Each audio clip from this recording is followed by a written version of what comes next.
예, 반갑습니다. 금속을 사랑하는 수강생 여러분, 성효경입니다. 이번 시간에는 여러분들이 지금 강의 자리에 보시는 것처럼 이 철강재료 과목이 PBL 과목이기 때문에 PBL에 대해서 같이 보도록 하겠습니다. 최근에 사실 여러 가지 이제 강의 방법들이 제시되고 있고, 그래서 기존의 강의 방법에서 탈피해서 학생들이 조금 더 능동적으로 참여할 수 있는 그러한 여러 가지 교수법들이 많이 개발되었습니다. 대표적으로는 이제 플립 러닝 같은 것들이 있을 수 있겠고요. 플립 러닝은 이제 거꾸로 수업이라고 해가지고 여러분들이 실제로 오히려 그 동영상이나 이런 부분들을 미리 학습을 하고, 그 다음에 또 와가지고는 그 오프라인에서는 같이 디스커션하고 이런 식으로 좀 교실을 바꿔보는, 사실 여러분들의 그 집이 오히려 그 교실이 되고, 교실 안에서는 디스커션 위주로 하는 그런 것들이 이제 플립 러닝이 되겠고, 하브루타 학습법이라 해서 여러분들 친구들에게 설명을 해주면서 그런 것들을 조금 더 설명하면 훨씬 더 우리가 이해하기 쉽잖아요. 예를 들자면은 어떤 부분들이 개념이 그렇게 잘 정리되어 있진 않았는데 더 잘 모르는 친구가 여러분들에게 물어봤을 때 그거를 다 설명해 주면서 조금 더 잘 알게 되는 그런 경험들을 여러분들도 했을 겁니다. 그런 것처럼 하브루타 학습법 이런 것들도 있고요. 또 이제 이번에 이제 이 철강재료 수업에서 이제 하려고 하는 거는 PBL인데요. PBL이라고 하는 거는 보시는 것처럼 Project Based Learning이라고도 하고, 또 P라는 것이 Problem, 그러니까 문제, 그러니까 과제나 문제 중심 학습법이다라는 겁니다. 그래서 이 철강재료 수업은 제가 여러분들에게 강의를 하는 부분들도 있겠지만, 여러분들이 이 과제를 직접 만들어서 그런 부분들을 해결해 나가면서 공부를 해보는 그런 과목이 되겠습니다. 그래서 여러분들이 이러한 새로운 교수법들, 그래서 저희 그 금속과에서도, 금속 전공에서도 저를 비롯한 또 신임 교수님들, 그다음 김정기 교수님, 그다음에 설재복 교수님, 또 레디 교수님, 이렇게 혁신적인 수업 방법들을 지금 도입해서 하고 있거든요. 여러분들이 좀 재미있게 잘 따라주시면 될 것 같고, 사실은 저는 말은 PBL이란 말을 안 썼지만 제가 이런 강의는 많이 했었거든요.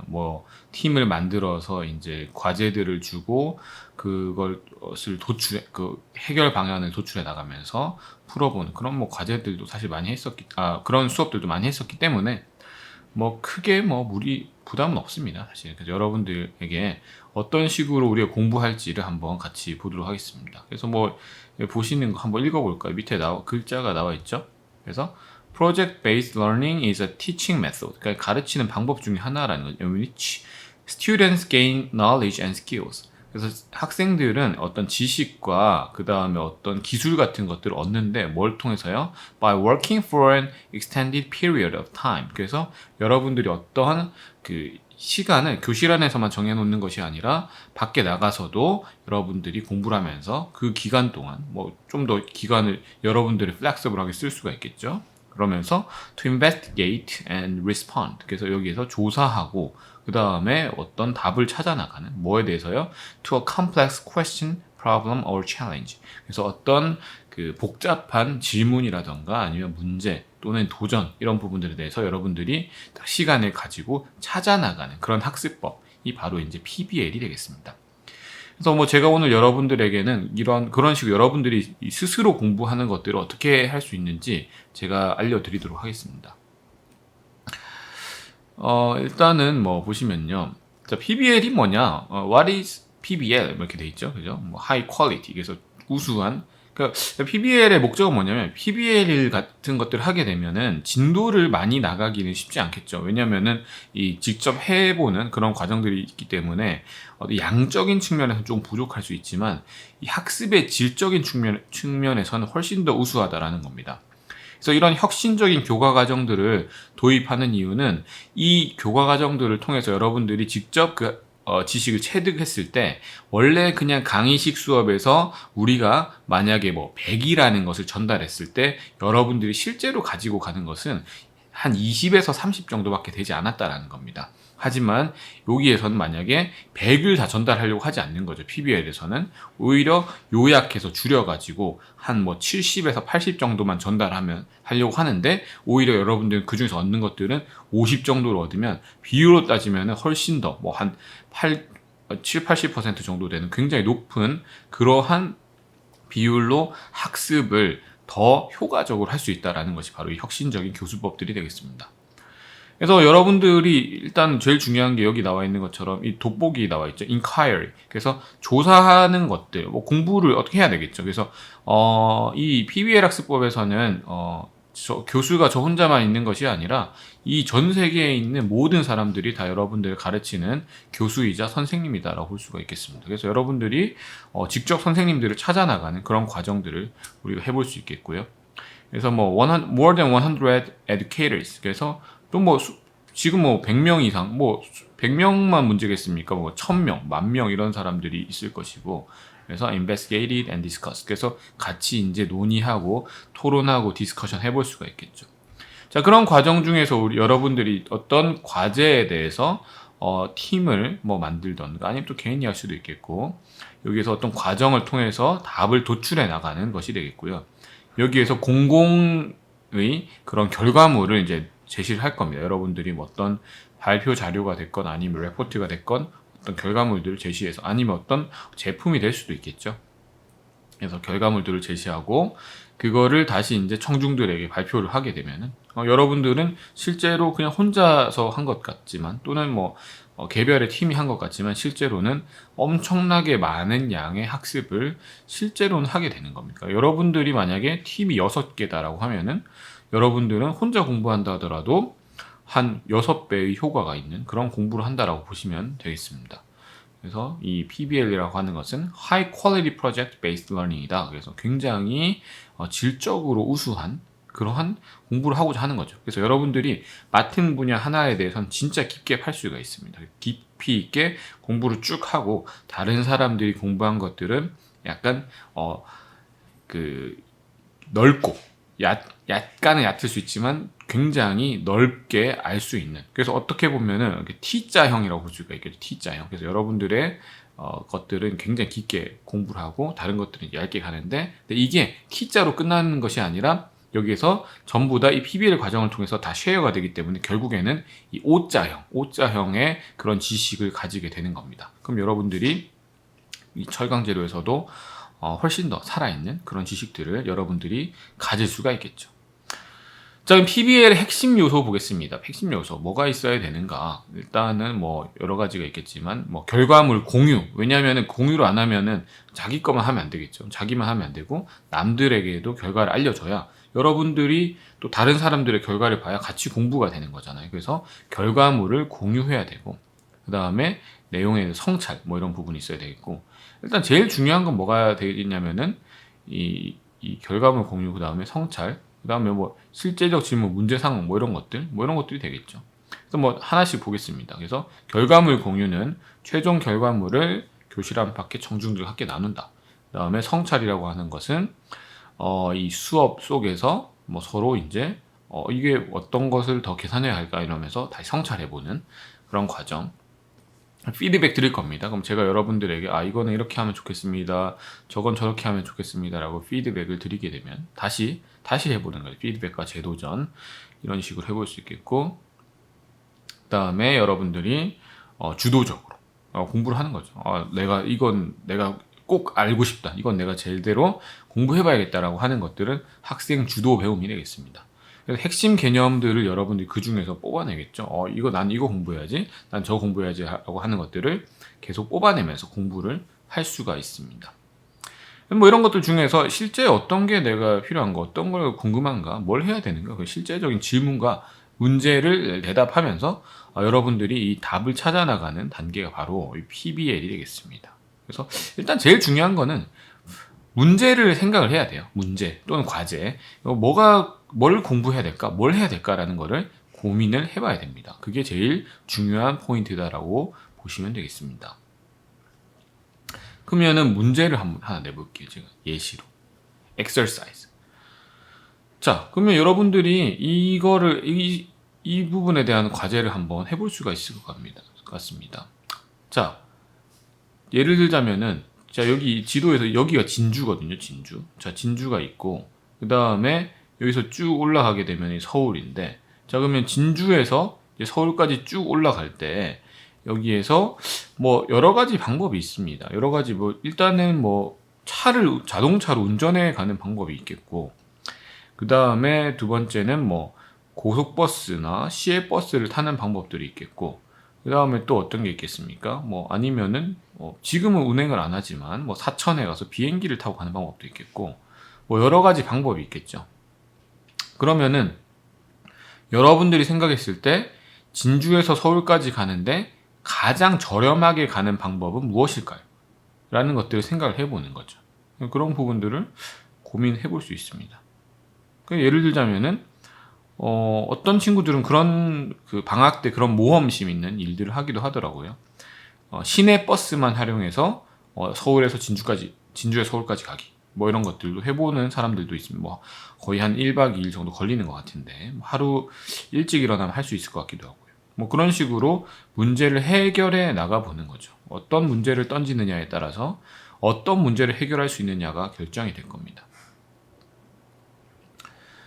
자, 그 다음에 또 뭐 두 번째 문제 한번 볼까요? 그러면은 이제 여러분의 그 신발의 바닥에 이제 껌이 붙었을 때, 그러면은 여러분들이 그걸 잘 제거할 수 있는 방법은 무엇일까요? 뭐 생각해 봅시다. 뭐 어떤 친구들은 뭐 그냥 뭐 이렇게 그 콘크리트 그 땅 바닥 같은데 이렇게 문지르는 뭐 그런 친구들 있을 때 그게 잘 지워지진 않겠죠. 고민을 해보겠죠. 어떤 뭐 화학적인 용액을 써야 하나? 아니면 뭐 돈이 많은 친구 신발을 새로 산다 그러면 답이 아니겠죠. 왜냐하면은 제거를 해야 된다는 게 문제에 있습니다. 제거를 무조건 해야 됩니다. 새로 사는 게 문제가 아닌 거죠. 그래서 어떻게 하면 제거할 수 있을까, 이런 부분들을 또 고민해 볼 수 있겠죠. 여러 가지를 생각을 해볼 수 있겠고. 자, 그러면 여러분들이 뭐 이런 것들을 좀 써볼 수가 있겠죠. 그럼 여러분들 어떤 것들을 좀 연구해 봐야 될지, 어떤 것들을 공부해 봐야 될지, 어떤 결과를 얻을 수 있을지, 그런 것들을 좀 작성을 해볼 수가 있을 겁니다. 그런 것이 여러분들에게 도움이 되겠죠. 그래서 이런 고민하는 과정들이 굉장히 중요하고, 어떠한 그 질문을 던질 것인가를 여러분들이 이 철강제를 수업을 하면서 찾아야 될 것입니다. 그래서 일단은 강의를 좀 하긴 할 텐데, 그러면서 여러분들이 이제 그 9월 말 10월 초 이제 추석 지나고쯤에는 어떤 주제를 좀 설정을 해서, 이제는 내가 이 과제에 대해서는 한번 열심히 공부해서 찾아보고 이 프로젝트를 해결해 보겠다. 그래서 이 PBL에서 제일 중요한 거는 그 과제 문제를 잘 설정하는 겁니다. 이게 문제다라는 거죠. 왜 문제냐? 다른 사람들이 들었을 때도 이건 정말 문제구나. 해결해야겠네. 라고 하는 것들이 제일 중요한 과제가 되겠습니다. 그럼 여기서 뭐 몇 가지 제가 예시를 보여드리겠습니다. 예를 들자면은 이게 정답은 아니고요. 여기에서 뭐 어떤 문제들이 있을 수 있겠죠. 뭐 첫 번째 문제를 보겠습니다. 첫 번째는 이제 듀얼 페이스티 여러분들이 배울 겁니다. 이거 지금은 그러니까 제가 여러분들에게 이 PBL에 대해 설명하는 것이 여러분들이 이 내용을 잘 모르기 때문에 답을 하기 쉽지 않을 수 있습니다. 그러니까 여러분들이 이 내용들을 미리 좀 잘 들어 놓으시고, 그 다음에 제가 이제 강의를 막 하잖아요. 강의를 하게 되면은 여러분들이 그 내용들을 잘 공부를 한 다음에 그 앞에 그런 강의 내용이 있었는데 내가 어떤 것을 어떤 식으로 연구해 봐야겠다라고 여러분들이 생각을 해볼 수가 있겠죠. 그래서 그런 것들을 여러분들이 보면 되겠습니다. 지금 하는 이야기들을 여러분들이 잘 사실 이해를 못할 수도 이해 못하겠죠. 당연히 뭐 이제 처음 하는 거라서. 근데 잘 들어보시고 이런 게 문제가 될 수 있겠구나라는 것. 그러니까 제가 그냥 제시하는 거지 이거를 따라 하라는 건 아닙니다. 오히려 저보다 여러분들이 훨씬 더 창의성이 뛰어날 수도 있습니다. 그래서 여러분들이 더 뛰어난 그 쌩쌩한 그 젊은 그러한 열정과 패기로 창의적으로 문제들을 만들어 보길 바랍니다. 자, 첫 번째는 뭐 듀얼 페이스 스틸, 자동차용 소재에서 많이 쓰이는 건데요. 여기에서 중요한 거는 이 페라이트, 그 다음에 마르텐사이트 이런 것들이 이제 들어가죠. 페라이트와 마르텐사이트가 들어가는데 그 이유는 페라이트는 연성을 담당하고 마르텐사이트는 강도를 담당하게 됩니다. 그래서 여기에서 어떠한 일정한 옵티멈한 강도가 나오는데 그 두 개의 관계를 봤을 때 강도가 예를 들자면은 페라이트의 비율이 많으면 훨씬 더 덕타일한 쪽에 있을 것이고, 만약에 그러니까 이 보는 거죠. 여기가 뭐 연신율, 여기가 이제 강도, 스트렝스라고 이야기를 했을 때, 그러니까 이건 스트레스 스트레인 커브가 아니고 바나나 커브 그린 겁니다. 그래서 뭐 페라이트를 많이 넣으면 이쪽에 해당되는 뭐 그쪽에 올 테고, 마르텐사이트를 많이 넣으면은 한 뭐 요런 정도에 오겠죠, 그죠? 중간에 막 섞이면 요런 정도가 될 텐데, 뭔가 얘들을 이 획기적으로 벗어나서 어떤 훨씬 더 좋은 강도를 올릴 수 있는 뭐 어떤 방법들, 아니면은 여기에서 뭐 형상적인 부분들, 그 다음에 형상도 뭐 크기가 어느 정도 돼야 되겠다, 뭐 크기가 작아야 된다, 커야 된다, 아니 모양이 어떻게 돼야 된다, 여러 가지 아이디어가 있을 수 있겠죠. 그래서 해결해야 하는 문제들, 그럼 해결해야 하는 문제들을 생각해 보면은 여기서 뭐 저는 강도 이야기를 했지만 여러 가지 특성들이 있겠죠. 그럼 특성을 여러 가지 찾아야 돼요.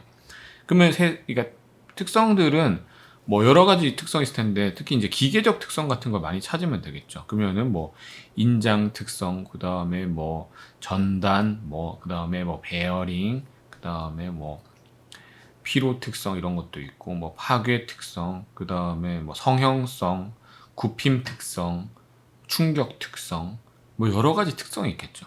그러면 여러분이 공부를 하다 보면은 이것은 이런 부분들이 좀 문제가 있다, 좀 취약하다, 이걸 어떻게 하면은 해결할 수 있을까라는 과제가 만들어질 수 있습니다. 그런 과제를 잘 선정하게 되면 여러분들이 이 문제들을 해결해 보는 때 이제 이 한 학기를 잘 쓸 수가 있겠죠. 그러면 여러분들이 이 같이 이제 해결해 보면서 공부도 훨씬 더 깊게 할 수 있고, 그 다음 여러 가지 방법들을 생각해 보면서 진짜로 최적의 방안들을 도출해 볼 수도 있습니다. 그래서 여러분들의 굉장히 번뜩이는 재치와 그 다음에 아이디어들이 많이 필요하다. 그래서 PBL 수업에서 그런 것이 굉장히 중요합니다, 여러분.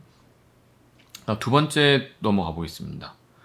두 번째는 트립강. 뭐 트립강도 아직 안 배웠는데 여러분들, 이거는 이제 상변태라는 걸 하는 거고, 상변태. 그래서 이거는 우리가 잡아 당기게 되면은 이 마르텐사이트라고 하는 그러한 조직으로 상변태를 하면서 강도가 굉장히 높아집니다. 근데 강도가 굉장히 높아지는데, 여기서도 이슈는 뭐냐면 마르텐사이트로 상변태 할 때 원래 있어야 되는 게, 원래 이제 그 오스테나이트라는 것에서 마르텐사이트로 상변태하게 되거든요. 자, 이 부분 지금 이해 안 되시겠죠? 지금 저는 그냥 단순히 예를 드는 겁니다, 여러분. 여러분들은 어떤 것이든지 생각해 볼 수 있습니다. 자, 오스나이트에서 마르텐사이트로 상변태를 하게 되는데, 그럼 이때 강도가 엄청나게 증가한단 말이죠. 그럼 처음에 오스나이트의 뭐 크기라던가 아니면 분율이라던가 아니면 뭐 어떤 여러 가지 특성도 있겠죠. 처음에 오스나이트가 어땠어야 하는가, 어떻게 되면은 강도를 더욱 향상시킬 수 있을까, 뭐 이런 부분들. 그 다음에 오스나이트가 처음부터 마르텐사이트로 다 변태해 버릴 수도 있고, 아니면 천천히 조금씩 변태할 수도 있고, 어떤 게 더 좋을까요?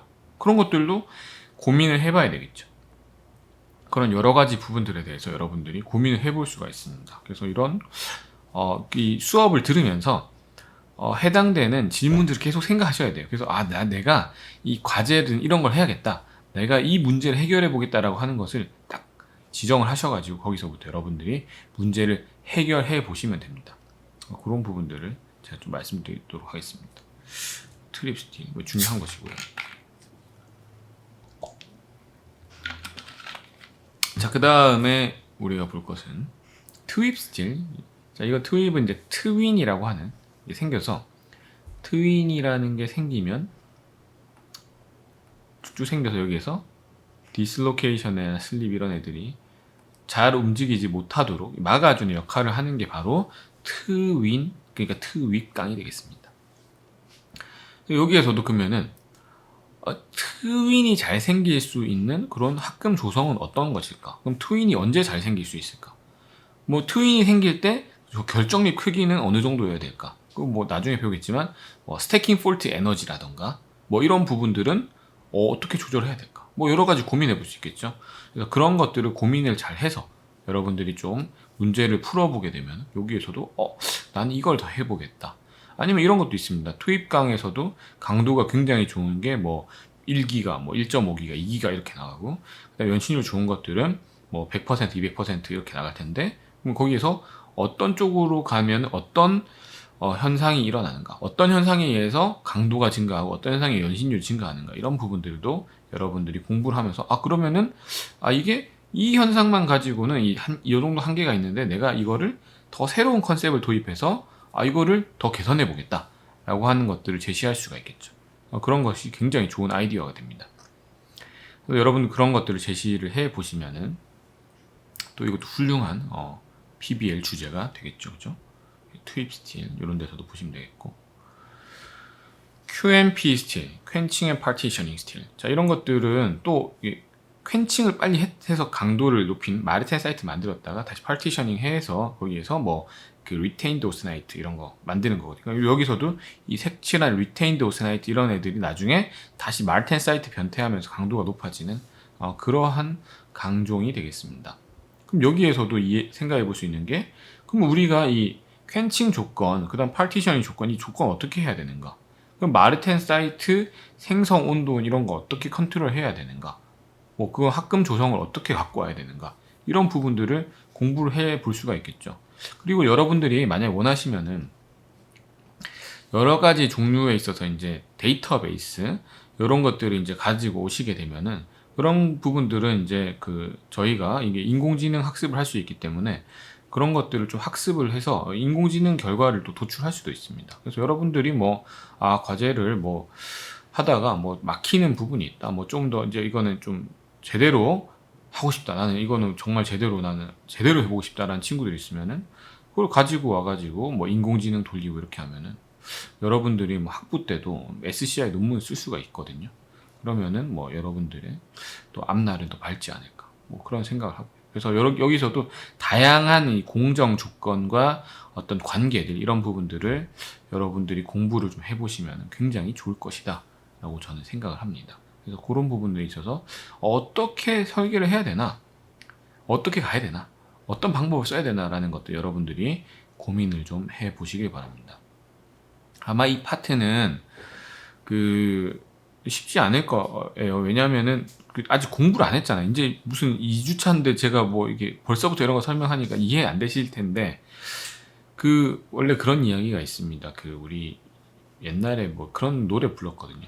한국을 빛낸 100명의 위인들 이런 노래 여러분들 잘 모르실 텐데, 혹시 들어본 친구 있으면은 저한테 이야기해 준 댓글을 달아주던가.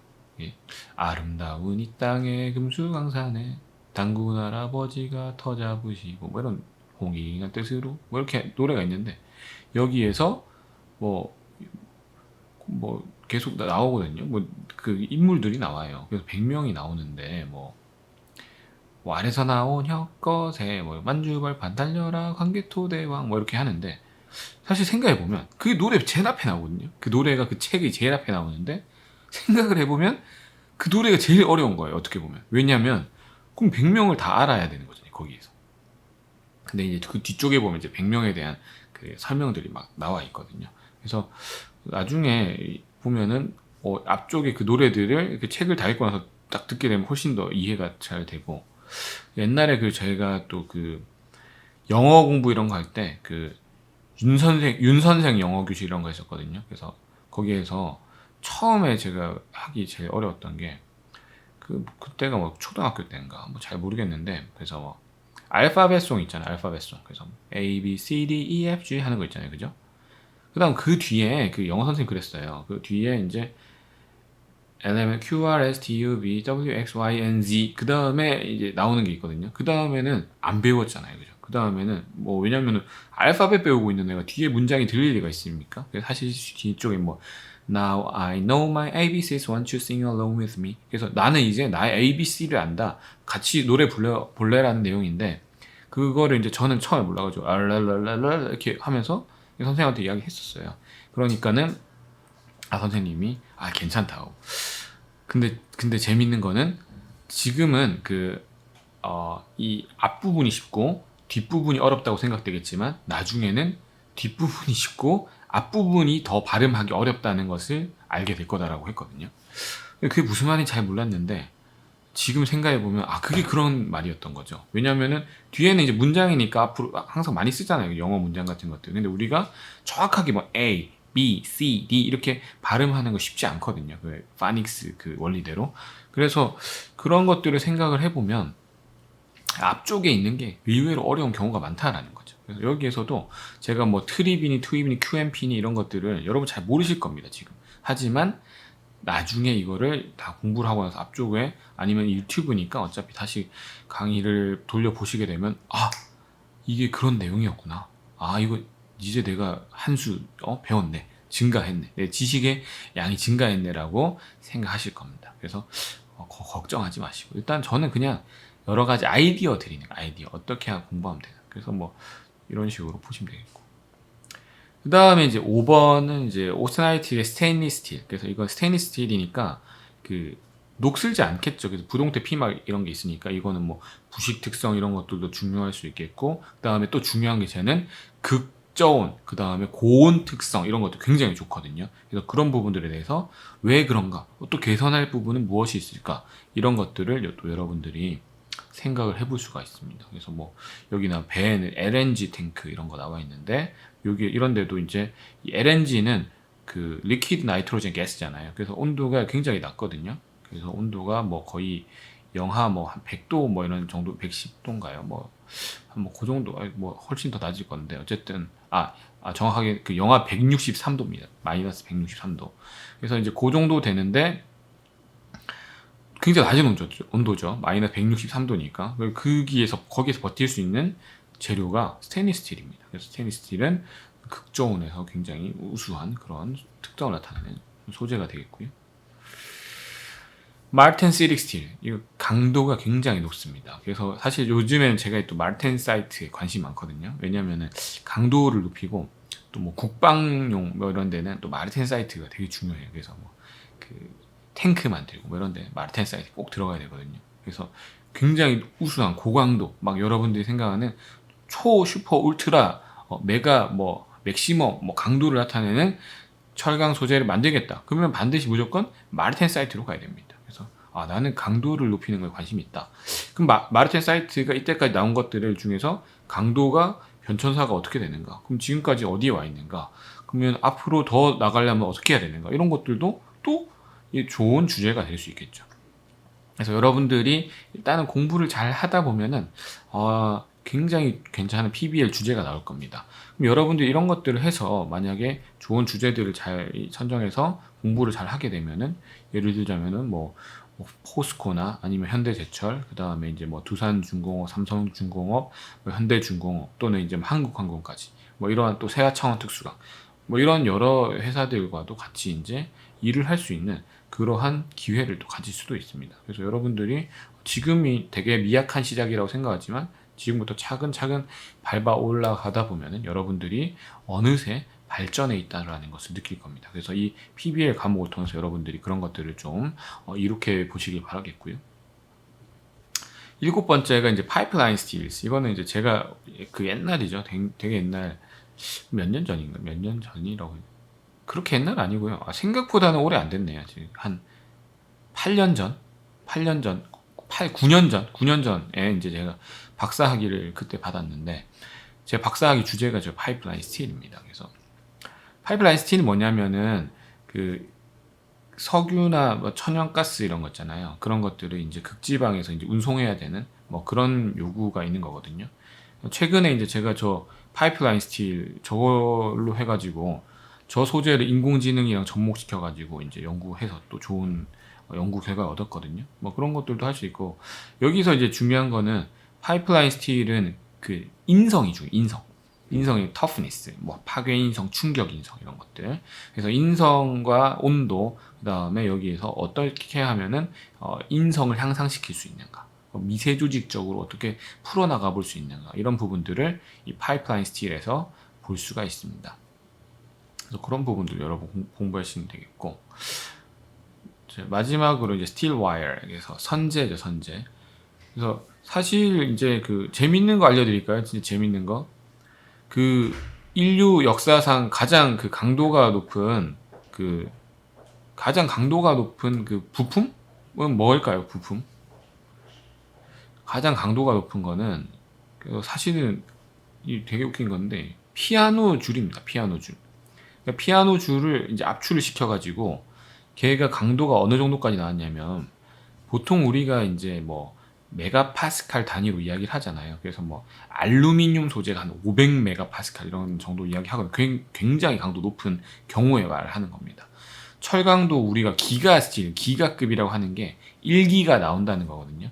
말텐사이트강 같은 경우에도 뭐 2기가 이렇게까지 나오는데, 저거는 이제 완전히 압출을 해가지고 정말 제대로 만들면은 피아노 줄이 몇 기가까지 나오느냐, 무려 6기가 파스칼까지 강도가 나왔습니다. 뭐 엄청나게 뭐 가장 강도 높게 그냥 쭉 잡아 당겨가지고 만들게 되는 거죠.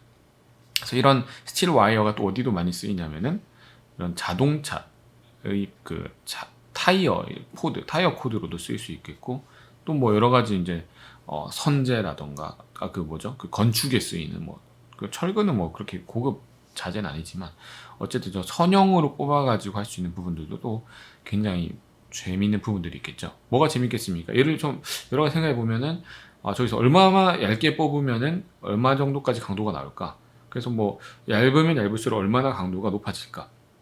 어느 정도까지 얇게 뽑을 수 있나? 뭐 그런 부분들 뭐 또 공부를 한 다음에 이게 문제가 요거 있더라. 문제를 판단해야 되겠죠. 그래서 현재 상태를 알고 나서 문제가 이거구나 하고 그 다음에 문제를 해결하기 위해서 여러분들이 공부를 해 나가야 되는 겁니다. 자, 그러면 여기 정도까지 한 8개 정도를 저희가 살펴봤고요. 그러면 공부하는 방법을 모르시잖아요, 여러분들이. 그래서 제가 공부하는 방법을 좀 알려드릴까 합니다. 그래서 여기에서 이제 일단은 그 경상대학교 이제 이 도서관의 library gnu.ac 뭐 샵 없어도 되고요. 이렇게 딱 들어오게 되면요. 자, 들어옵니다. 여기에서 들어와서 자료 검색으로 들어가고요. 자료 검색에서 저기 학술 DB로 오세요. 학술 DB.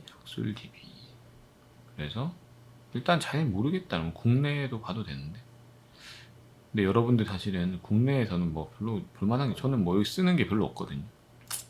해외 데이터베이스.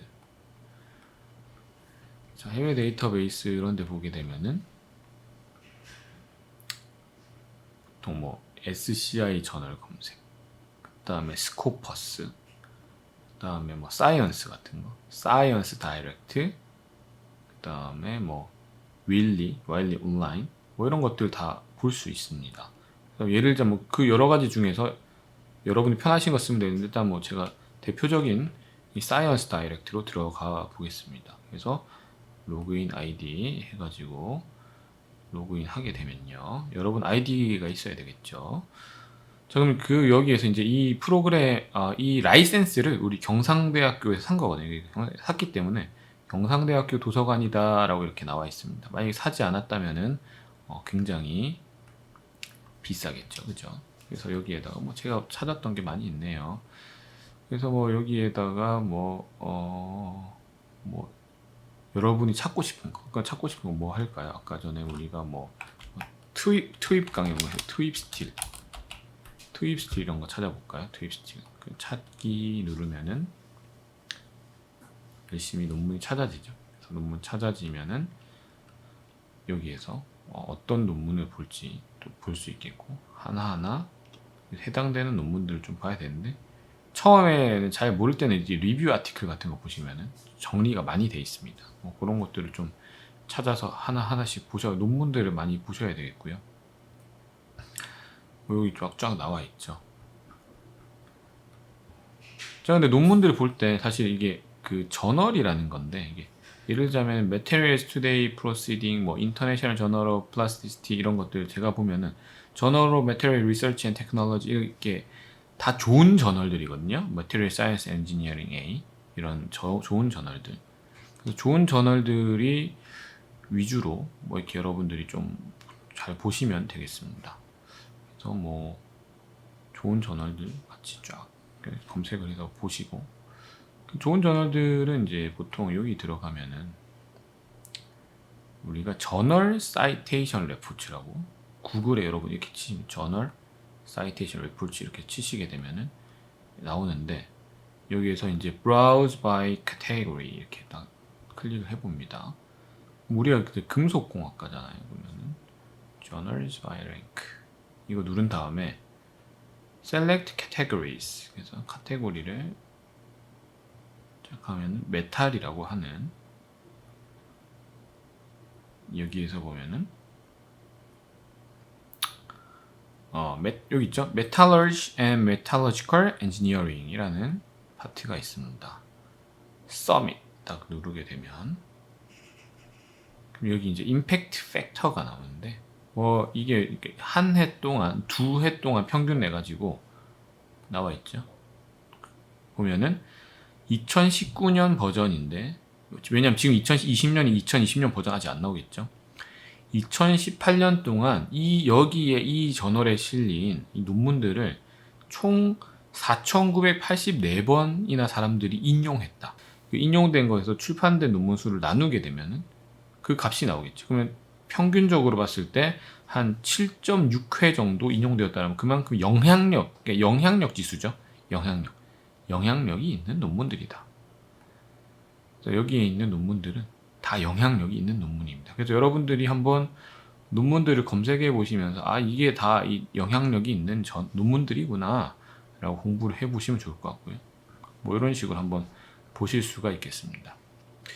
뭐 이렇게 요 정도 하고, 이게 다음 시간에는 이제 그 특허를 찾는 방법, 사실 제가 또 준비를 해놨는데 시간이 다 돼가지고 특허 찾는 방법을 다음 시간에는 같이 공부해 보도록 하겠습니다.